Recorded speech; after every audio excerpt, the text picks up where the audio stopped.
Assalamualaikum warahmatullahi wabarakatuh. Berjumpa lagi dengan saya Dian Nistasari. Nah, hari ini kita mau bahas apa nih?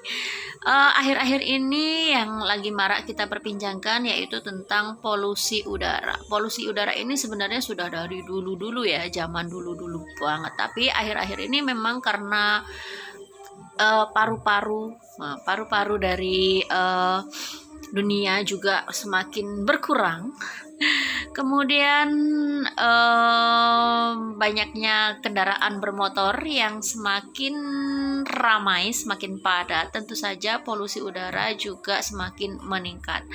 Nah, sebenarnya apakah bahaya sih polusi udara ini? Sebenarnya polusi udara ini nggak terasa ya, nggak terlihat. Makanya sering dikatakan apa sih yang bahaya tapi tidak terasa atau tidak terlihat, yaitu tadi polusi udara. Memang polusi udara ini bahayanya nggak langsung terasa pada saat kita masuk ke dalam suatu lingkungan yang terpolusi udara kemudian langsung kita sakit, itu enggak. Tapi bahaya polusi udara ini dalam jangka panjang ya, dalam jangka panjang.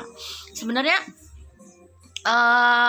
polusi udara ini banyak disebabkan oleh berbagai macam polutan, kemudian partikel-partikel, banyak sekali yang ada di dalam komponen udara yang bisa mengakibatkan sakit. Misalnya nih, hidrokarbon dan sulfur oksida ini bisa mengakibatkan flek pada kulit, juga bisa mengakibatkan timbulnya serangan asma.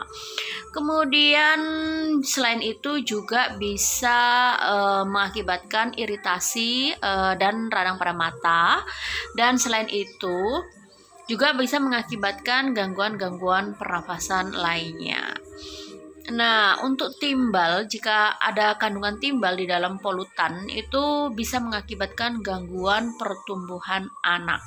Dan bahayanya lagi nih, dalam jangka panjang, jika ini terus-terusan terpapar dalam tubuh kita, itu bisa mengakibatkan kanker paru dan penyakit kardiovaskuler. Luar biasa ya. Jadi karena itu disarankan untuk kita selalu melakukan langkah-langkah pencegahan supaya kita tidak terpapar atau minimal mengurangi paparan dari polusi udara yang kita nggak tahu nih di mana dan kapan bisa terjadi ya. Karena udara kan nggak terlihat ya, tapi sebenarnya bisa ada indikatornya sih. Kalau kira-kira udaranya sudah nggak nyaman di hidung atau di saluran pernafasan ya, hati-hati aja ya. Nah, bagaimana cara mencegah supaya kita tidak terpapar polusi udara atau meminimalisir dari polusi udara? Yang pertama itu kurangi kegiatan di luar ruangan. Kemudian kalau misalnya memang kita mau melakukan kegiatan di luar ruangan dan kira-kira memang kondisinya banyak polusi udaranya, ya sudah, kita pakai masker. Kemudian selain itu juga jangan lupa ya, perilaku hidup dan sehat itu tetap diterapkan, teman-teman. Selain itu juga teman-teman juga bisa mengecek kadar dari udara yang ada di suatu lingkungan tertentu dengan cara mengeceknya di websitenya BMKG atau di aplikasi lainnya ya. Kemudian ya itu tadi, untuk kegiatan-kegiatan di luar ruangan itu kita hemat energi lah untuk melakukan kegiatan. Jadi ya lebih baik kalau bisa kita lakukan di dalam rumah, meskipun di dalam rumah bisa loh kita banyak melakukan aktivitas fisik, atau misalnya di lingkungan rumah kita yang memang terjaga kualitas udaranya, kita paham misalnya banyak tumbuh-tumbuhan di sekitar rumah kita atau udaranya lebih alami seperti itu ya, itu bisa dilakukan. Tapi ya itu tadi, ketika kita masuki atau kita tahu bahwa kondisi udara di suatu daerah itu kira-kira nggak bagus, ya lebih baik kita kurangilah kegiatan di area tersebut. Nah, sebenarnya banyak sih kelompok-kelompok yang lebih sensitif ya dibandingkan dengan kelompok orang-orang normal ya.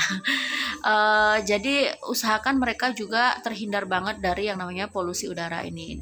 Siapa saja yang termasuk ke dalam kelompok sensitif ini, yaitu dari anak-anak, kemudian lanjut usia, Ada lagi kelompok orang dengan atau yang mengalami gangguan pernafasan seperti orang dengan bronkitis atau orang dengan asma atau orang dengan PPOK, paru-paru obstruktif kronis, atau bisa jadi apa ya?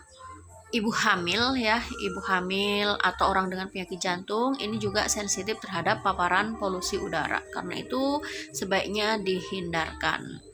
Oke teman-teman, semoga saja informasi ini cukup membantu teman-teman ya, karena semakin lama polusi udara memang semakin menjadi hal yang meresahkan. Tapi jangan khawatir, yang penting selalu pakai masker ketika berada di luar ruangan dan sebisa mungkin kurangi kegiatan di luar ruangan. Terima kasih, semoga saja ini membantu. Wassalamualaikum warahmatullahi wabarakatuh. Bye bye.